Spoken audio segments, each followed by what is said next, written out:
Thanks for having me here today. My name is Stevan Davis. I'm running for the Provo Municipal Council District 2 citywide seat.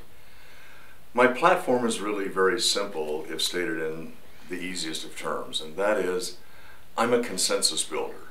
I don't believe that politicians should take an automatic hard line for or against something or predetermine what their ideas or their vote is going to be ahead of time.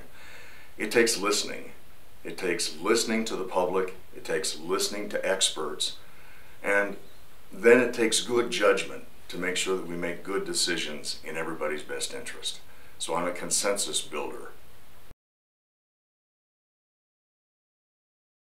I'm very supportive of the Provo Vision 2030 plan. In fact, I have my own copy. I refer to it all the time. I think it's my city Bible. This is a marvelous city plan. Now, as any long-term plan, it's not perfect. And so, as facts change and opportunities change and so forth, we can always look at individual issues and tweak a little bit here and there. But I see all too often council members having an oppositional point of view toward the city plan in general, and I don't think that's helpful moving the city forward. It's called vision for a reason. We're seeing into the future. And if we really believe in this plan, which was painstakingly put together by the mayor, the department heads, and the city council members, I think that we can really do a good job taking Provo into the future. But if we resist at every turn, it just causes a lot of delays and unnecessary haggling that I think doesn't help move the city forward. I'm a big fan of the Provo Vision 2030. The form of government in Provo is a strong mayor, strong council. And so that means there's an executive branch, and in essence, the municipal council serves as the legislative branch. So it shouldn't be the role of the legislative branch automatically to oppose everything that the executive branch wants to do. In fact, rather, the Provo City Council or Municipal Council should really be paying attention to the vision plan, and when the executive branch is in concert with this plan, do everything they can to work together with the executive branch to make sure the city's moving forward. When we're automatically oppositional to things that have already been decided, it just slows things down and creates confusion.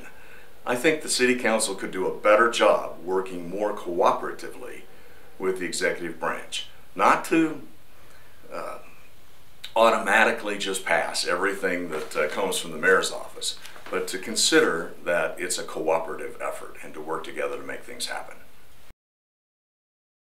I think it's really important that we keep a lid on spending and consider that the taxes that are raised for the city are a sacred trust. I have a three-pronged vision for the budget, and that is mostly based around zero-based budgeting. I think if we start from scratch each year in each department and really justify the needs of the department based on the needs of the people and not perhaps needs of the department goals necessarily, then we'll have a more honest and probably a more efficient city budget. I don't have enough time to go into a lot of detail on that, but I think my goal would be to make sure we keep taxes in line, but development is part of that as well. When we're moving forward and giving appropriate projects an opportunity to expand our tax base, then we can keep the burden off the neighborhoods and the individual homeowner and more toward the business owner. But I'm afraid that it's often too difficult to get commercial projects going in our city, and we're losing business to some of our surrounding neighbors. That I think we can do a better job of. I think we can invite business, commerce, incubation of technology, and so forth. We can do a much better job inviting that to be part of our city plan.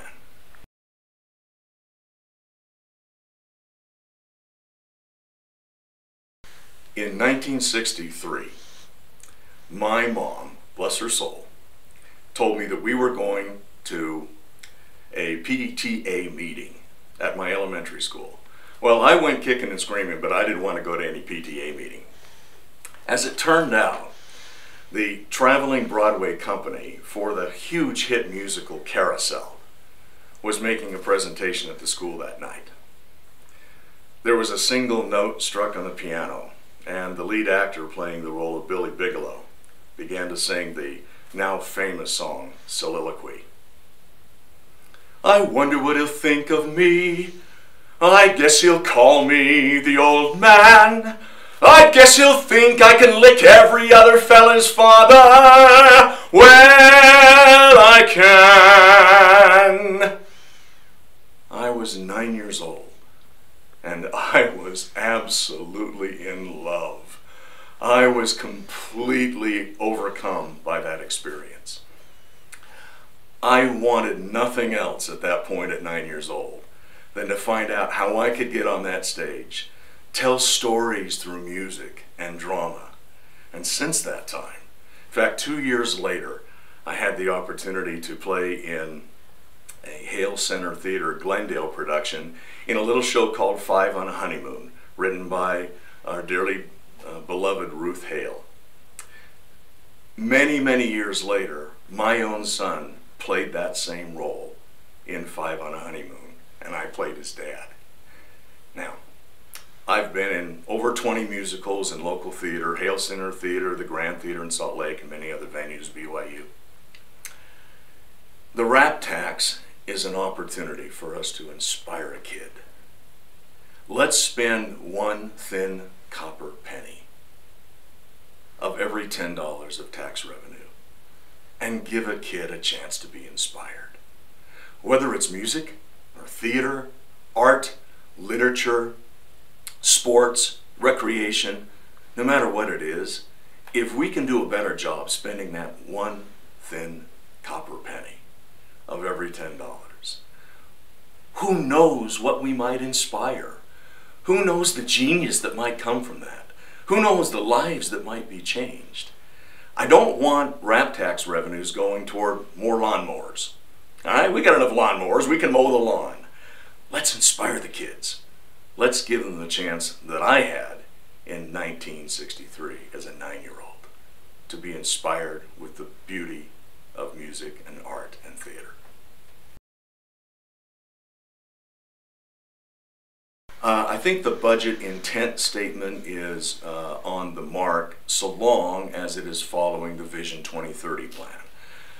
There isn't time to go into a lot of detail there, but again, when the municipal council varies a great deal from the Vision 2030 plan, they get off track. We get sidetracked into things that are either not important or not helpful to move the city forward.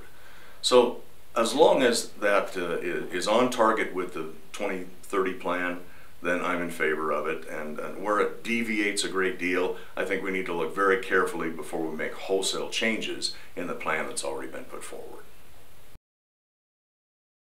I feel it's a great honor to have the opportunity to run for public office. I've never done it before. This is a new experience.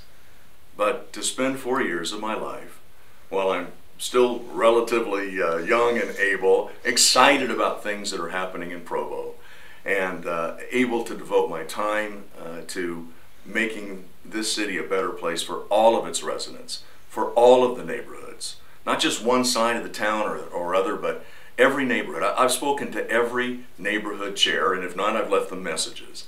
I want to learn what's important in every single neighborhood in Provo. Listen to their ideas, understand their needs, and hopefully help them make Provo a better place because of great decisions made on the City Council.